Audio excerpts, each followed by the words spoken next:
Sabi ng iba, yung mga yan palabas lamang, no? Yung pag-resign ni sabi ng iba, yung mga yan palabas lamang, no? Yung pag-resign ni Romualdez rather na nagiging usapin dyan, sabi ng iba, yan naman ay drama lang dahil yung papalit ano naman, no? Sila rin naman ang nag-uusap-usap. Iintayin natin, no? Iintayin natin kung ano ang magiging resulta kasi napakaaga pa para mag-conclude ng mga usaping naaayon sa kagustuhan ng isa, no? Kailangan kukuha tayo muna ng ebidensya. Kukuha muna tayo ng resulta, mga ka-Gym 5, kung after nito, ano talaga ang magiging kahinatnan.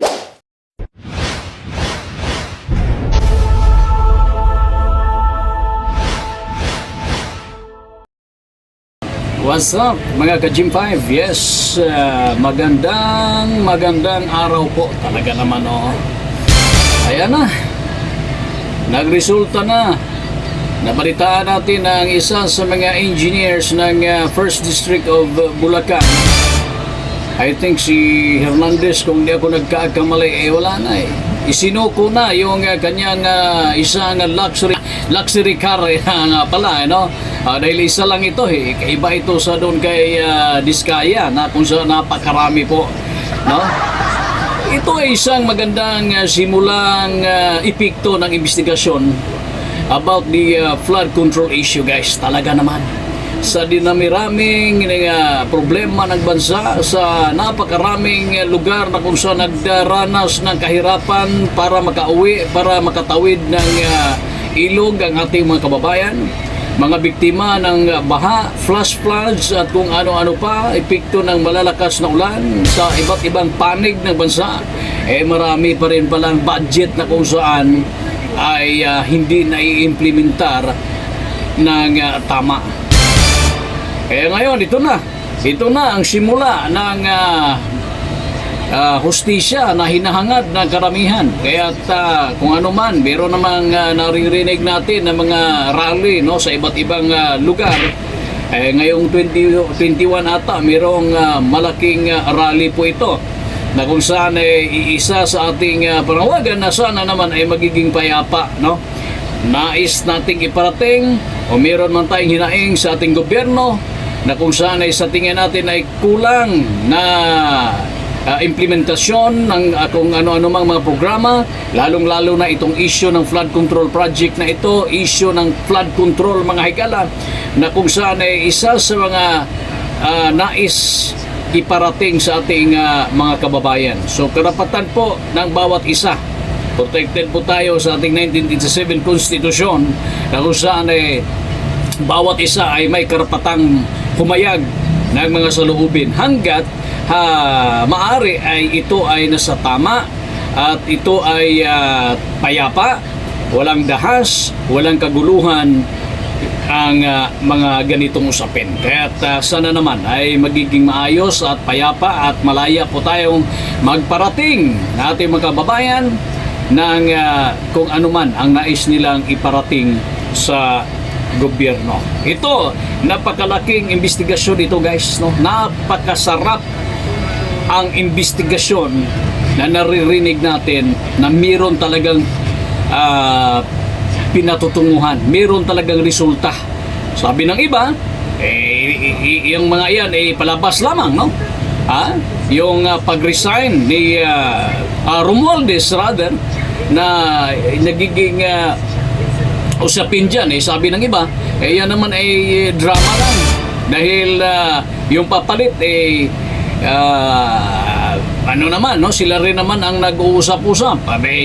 Iintayin natin, no? Iintayin natin kung ano ang magiging resulta kasi napakaaga pa para mag-conclude ng mga usaping naaayon sa kagustuhan ng isa, no? Kailangan kukuha tayo muna ng ebidensya. Kukuha muna tayo ng resulta, mga ka-Gym 5, kung after nito, ano talaga ang magiging kahinatnan. Alam naman natin na ang Pugo issue noon ay natuldukan na hanggang umabot at napag-alaman kung sino-sino talaga yung iba pa na may kaugnayan, no, sa operation ng Pugo issue na yan, na kung saan ay yung isa mukhang meron ng napuntahan, no, ay yung lumaki sa farm na hindi niya alam yung iba.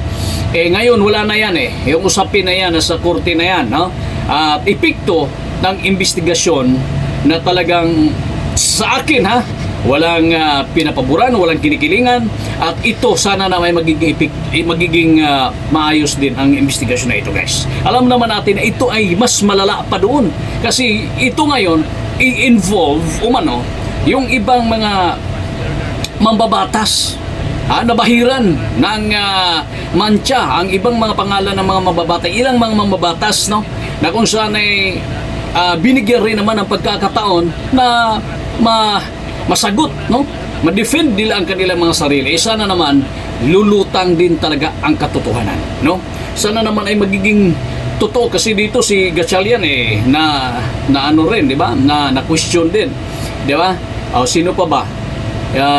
Merong isa, si Ko, yung umalis ng Pilipinas, nasa lower house din yun, di ba, part ng legislative branch ng mababang kapulungan.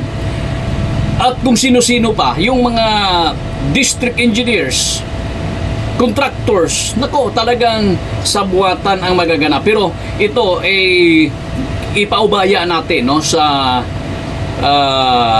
batas, no, ipaubaya natin sa mga law enforcement agencies na kung saan nag-iimbestiga. At dyan sana naman ay hindi matatapos agad, no, yung investigasyon. Kung hanggat mayroon pa kayong makukuha dyan sa investigasyon nito dyan sa Senado, ay ituloy nyo kasi dyan lang nalalaman ng taong bayan ang kabuuang pangyayari. Dyan lang nalalaman at makikita ng taong bayan kung anong investigasyon ang ginagawa ninyo dyan, no? Si Ping Lacson, Senator Ping Lacson, talagang magaling ito, di ba? Halos sa buong buhay nito habang nandyan sa serbisyo, yung trabaho nito, guys, talagang andyan sa investigation. Talaga nakatuka ito, magaling ito.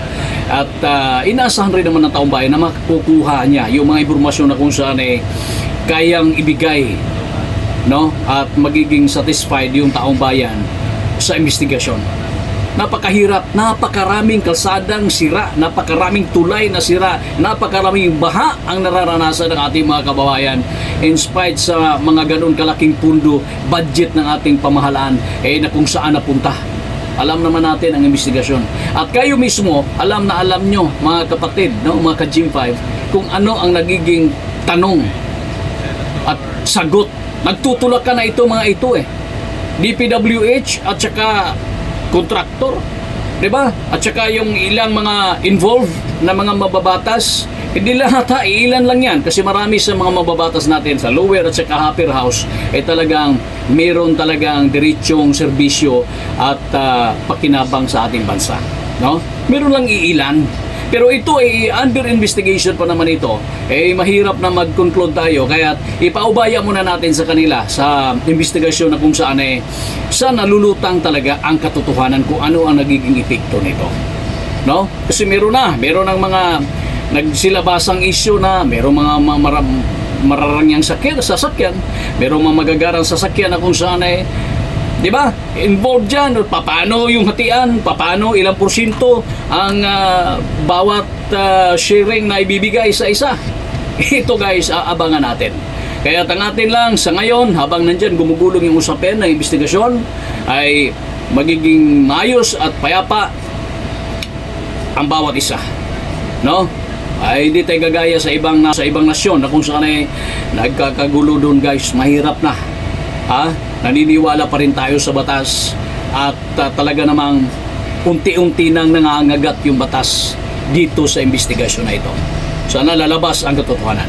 Hanggang sa muli po, ito po ang Gym 5 TV. Maraming salamat at mabuhay ang buong Pilipinas.